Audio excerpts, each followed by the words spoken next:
Vážení diváci, je obecně známo, že kovy v závislosti na teplotě zvětšují nebo zmenšují svůj objem. Věděli jste však, že tyto rozdíly vůbec nejsou zanedbatelné? Podrobnými testy jsme zjistili, že vlivem rozdílu zimních a letních teplot standardní 2metrové plotové pole změní svou šířku až o půl centimetru. Proč je to tak důležité vědět?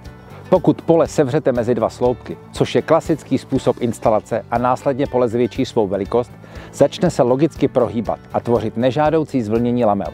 Tyto pohyby přitom vůbec nejsou zanedbatelné a mohou velmi narušit estetiku. Z tohoto důvodu jsou u nás ve firmě Gardis plotová pole konstruovaná tak, aby dokázala teplotní roztažnost sama kompenzovat. Důmyslný způsob uchycení kompenzací roztažitelnosti je skryt uvnitř bočních profilů, takže nijak nenarušuje estetiku samotného plotového pole. A kdybychom vás na něj tímto příspěvkem neupozornili, nebudete vůbec vědět, že váš plot si s rozdíly teplot umí poradit sám.